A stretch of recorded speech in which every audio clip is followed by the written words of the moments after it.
حضرت کا تعارف کرنے کا حکم دیا گیا ہے۔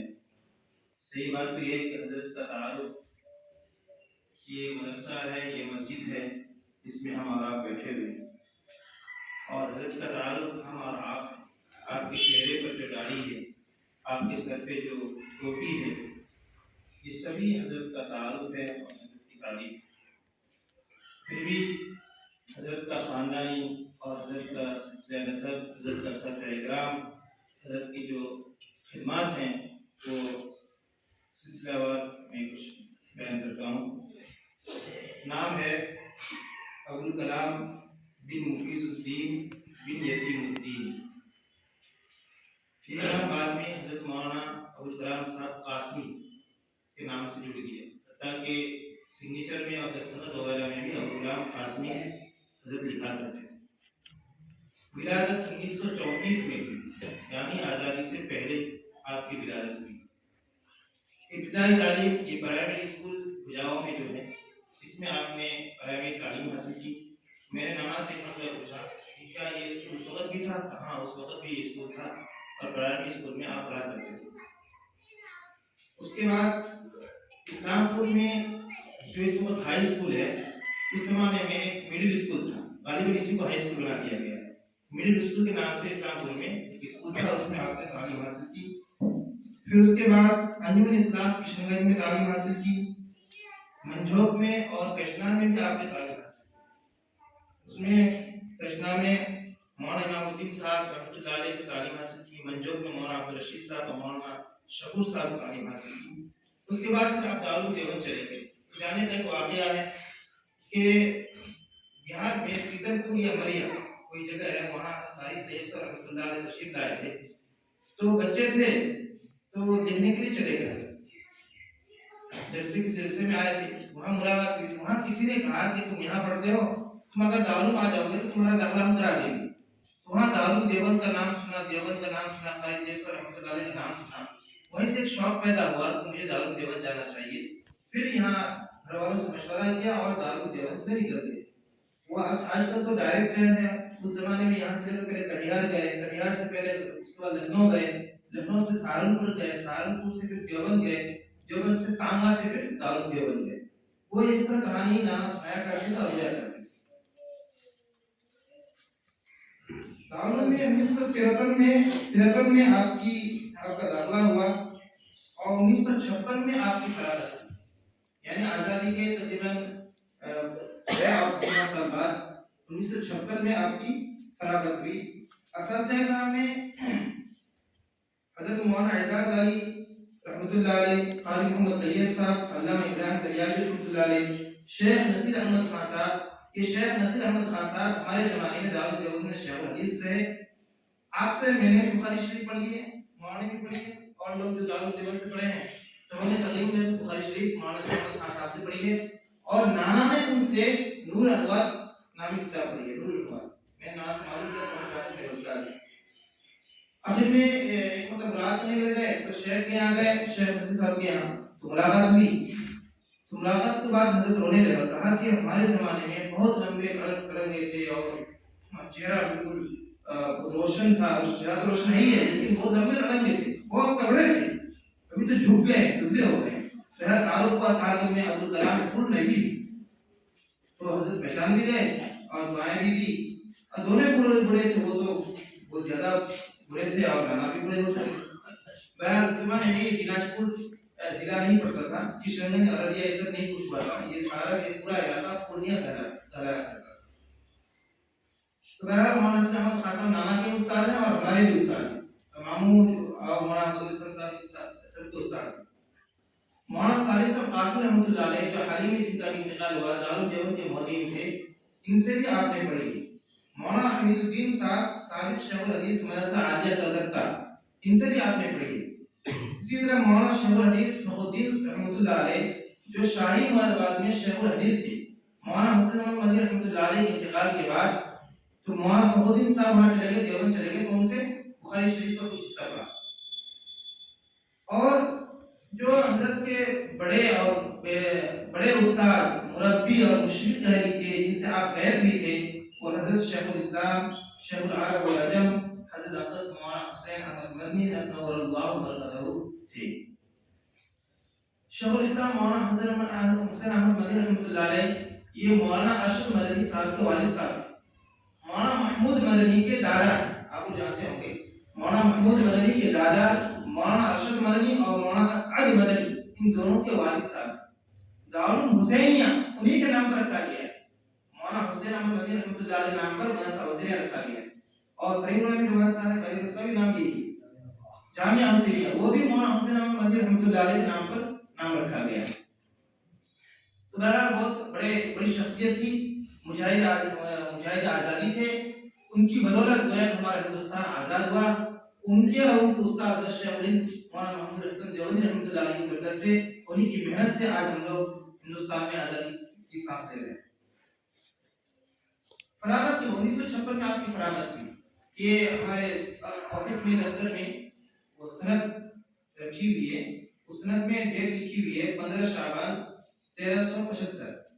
ابھی ہم نے اس کو جوڑا، پتہ چلا کہ وہ 1956 پڑتا ہے، 1956 میں آپ کی فراغت کی۔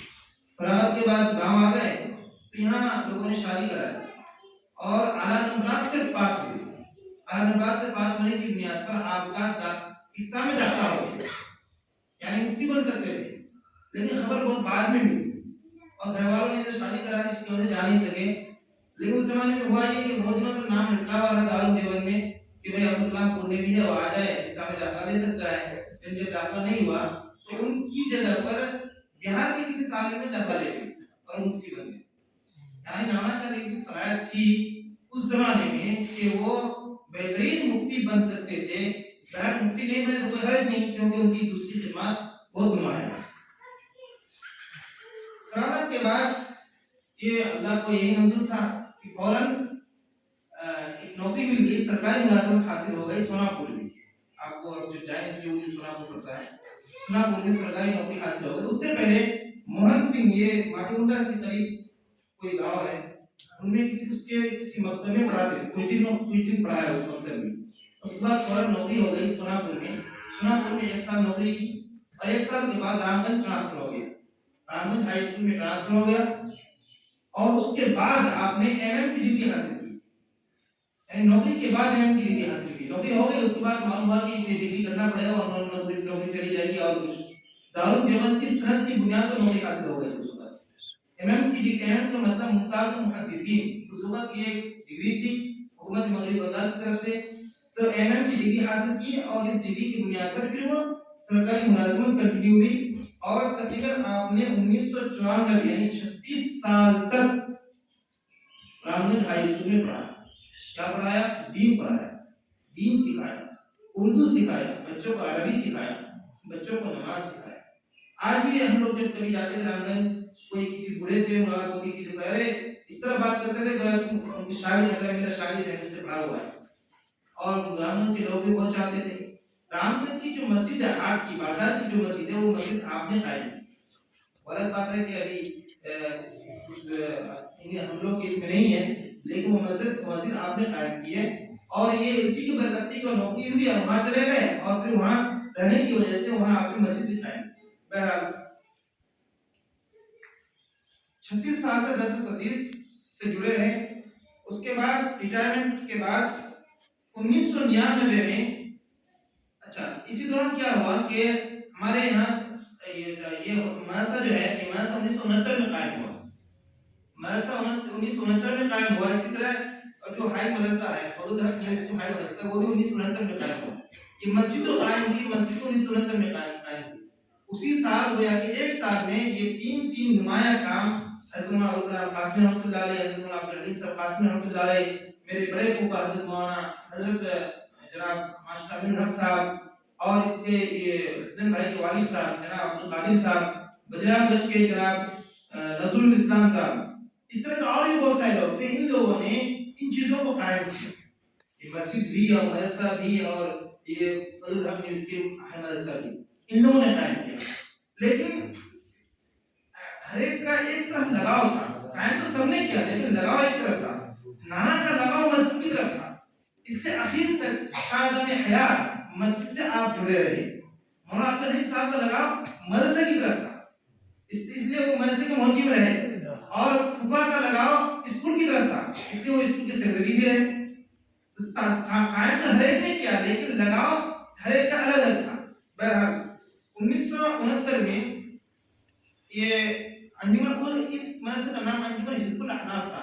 بچے ہیں لوگوں کو معلوم ہونا چاہیے اس مدرسے کا نام پہلے انجمن حزب الاحناف تھا، پھر اس مدرسے کو دارالرشیدیہ حضرت مولانا اشرف گنگوہی رحمۃ اللہ علیہ سے منسوب کرتے ہوئے اس مدرسے کا نام رکھا گیا۔ 1971 میں اس کو منظور ہوا۔ اس کے بعد آپ چونکہ فاؤنڈر تھے، تاج میں حیات لائف ٹائم کے لیے آپ کو فاؤنڈر ممبر منتخب کیا گیا، کیونکہ وہ فاؤنڈر تھے، اس لیے فاؤنڈر کے طور پر ایک ممبرشپ آئی، وہ رکھائی جاتا ہے لائف ٹائم کے طور پر، گویا کہ آپ فاؤنڈر ممبر رہے۔ جس دن آپ کی وفات ہوئی اس دن یہ ممبرشپ گویا کہ آپ سے ختم ہوئی۔ اچھا، یہ 1999 میں قائم ہوا، لیکن 1998 میں یہاں ہاسٹل قائم کیا گیا اس مدرسے میں۔ مولانا عبدالحلیم صاحب بھی ریٹائر ہو گئے تھے، کاشی واڑی میں 1 سال پڑھائے، کاشی واڑی سے یہاں آ گئے اور انہوں نے کہا کہ یہ مکتب جو ہے اس مکتب کا مکتب نہیں، اس میں ہاسٹل قائم کریں گے، تو دارالاقامہ قائم کیا گیا 1998 میں۔ اس میں سب سے پہلے 3 طالب علم، میں ایک میں تھا، ایک مولوی منصور یہاں بیٹھے ہوئے ہیں، اور ایک مولانا اکمل رضوانی صاحب جو حضرت کے صاحبزادے ہیں میرے ماموں، یہ 3 طالب علم تھے، اور یہ ماسٹر امین حق صاحب میرے پھوپھا کے بیٹے حافظ مظہر حق صاحب، یہ 4 طالب علم تھے۔ ان چاروں کے ذریعے ہاسٹل کا افتتاح ہوا۔ اتفاق سے ایسا ہوا کہ 1 سال کے بعد یہ لوگ بکھر گئے، ماموں بھی کہیں چلے گئے، مولوی منصور بھی کہیں چلے گئے، اور راج بھائی بھی کہیں چلے گئے، میں اکیلا پڑ گیا۔ تو پورے 1 سال مولانا عبدالحلیم صاحب نے اور مولانا ابوالکلام صاحب قاسمی نے مجھے اکیلا پڑھایا۔ یہ بہت بڑی چیز ہے مولانا۔ آج کل اساتذہ شکایت کرتے ہیں کہ بچے رہتے نہیں، اور بچے شکایت کرتے ہیں کہ اساتذہ نہیں، لیکن وہاں دیکھیے ایک طالب علم تھا اور ایک ہی استاد، انہوں نے مجھے پورا 1 سال پڑھایا۔ مولانا عبدالحلیم صاحب نے بھی 1 سال پڑھایا مجھے اکیلا، میں اکیلا تھا، اور مولانا ابوالکلام صاحب نے بھی اکیلا مجھے پڑھایا۔ مجھے مولانا مولوی صاحب پڑھایا کرتے تھے، چھوٹا بچہ تھا، کچھ سمجھتا تھا کچھ نہیں سمجھتا تھا، شرارتی کرتا تھا۔ بہرحال اس زمانے میں مولانا کی طبیعت خراب ہو گئی، تو ہم نے مولانا سے درخواست کی تھی مولانا ابوالکلام صاحب سے کہ ہم لوگ کو پڑھائیے، تو میں نے رضامندی کی پڑھاؤں گا۔ تو 1999 سے پڑھانا شروع کیا، 98 میں نہیں پڑھایا آپ نے، 1999 سے پڑھانا شروع کیا۔ 1999 سے لے کر تاج حیات کی وقت تک آپ پھر پڑھاتے ہیں، بیچ میں ناغا نہیں ہوتا۔ کبھی طبیعت خراب ہوگی الگ بات ہے، لیکن آپ کی طبیعت بھی زیادہ خراب نہیں ہوگی۔ البتہ مولانا عبدالحلیم صاحب کی کبھی طبیعت خراب ہو جاتی تھی اور لمبے 3 مہینے 4 مہینے تک طبیعت بستر پہ رہتے تھے۔ اس زمانے میں ہم نے مولانا بدر اسلام صاحب سے گزارش کی کہ آپ ہم کو پڑھائیے، اس سے مولانا بدر اسلام صاحب نے بھی ہم لوگوں کو پڑھایا ہے۔ یہ اگر میرے کا نام لے تو ناقدری ہوگی، اس لیے میں نام لیتا ہوں کہ آپ بھی ہمارے استاد ہیں، میرے مولوی منصور کے اور مولانا اکمل رضوانی صاحب کے۔ بہرحال 2008 مولانا کی خدمات میں تو بہت ساری چیزیں ہیں، ان میں سے کچھ ابھی آتا ہوں میں۔ 1974 میں آپ نے پہلا حج کیا، 1974 میں پانی جہاز سے حج کیا، یہاں سے بمبئی گئے، بمبئی میں حاجی صاحب صدیق مسافر خانہ، وہاں سے پانی جہاز سے سفر کیا۔ حاجی صاحب صدیق مسافر خانے میں میں نے 2 سال پڑھا، تو نانا کو جب معلوم ہوا کہ یہ وہی حاجی صاحب صدیق مسافر خانہ ہے جس میں فیاض پڑھ رہا ہے، جس میں گیا تھا جہاز سے حج کرنے کے لیے، اس کو دیکھنے کے لیے 1 مرتبہ گئے، اتنے شوقین تھے اس حاجی صاحب صدیق مسافر خانہ کو دیکھنے کے لیے۔ 2007 میں دوسرا حج کیا، 2015 میں ایک عمرہ کیا، 2007 میں 2017 میں دوسرا عمرہ کیا۔ خدمات میں آپ دیکھ لیجئے کہ یہ مسجد ہے، یہ مدرسہ ہے، پیچھے ایک مدرسہ ہے، آگے سامنے ایک ہاسپٹل ہے، ادھر عیدگاہ ہے۔ یعنی مسلمان صبح سے لے کر شام تک جن چیزوں سے گھرے ہوئے رہتے ہیں، ایک مسلمان بغیر مسجد جائے گا کیسا مسلمان ہے؟ ایک مسلمان مدرسے میں نہ جائے، مسلمان کا بچہ مدرسے میں نہ جائے تو صحیح سے اچھا مسلمان نہیں کہلاتا ہے وہ۔ ایک مسلمان عید کی نماز نہ پڑھے تو وہ اچھا مسلمان نہیں ہے۔ تو عید گاہ کے لیے بھی آپ نے زمین دی، مدرسے کے لیے بھی آپ نے زمین دی، یہ پیچھے اسکول ہے ہائی مدرسہ اس کے لیے بھی آپ نے زمین دی، اور آج کس کی طبیعت خراب نہیں ہوتی ہے، سب کی طبیعت خراب ہوتی ہے تو آپ نے ہاسپٹل کی زمین بھی دی۔ اور اس ہاسپٹل قائم ہوا تو ابھی جتنے بچے پیدا ہو رہے ہیں سب کا پولیو اور ویکسین پتہ نہیں کیا کیا لگتا ہے اس ہاسپٹل میں لگتا ہے، اور اس کا مفت میں ثواب مولانا کو ملتا ہے۔ یہ مسجد بنائی گئی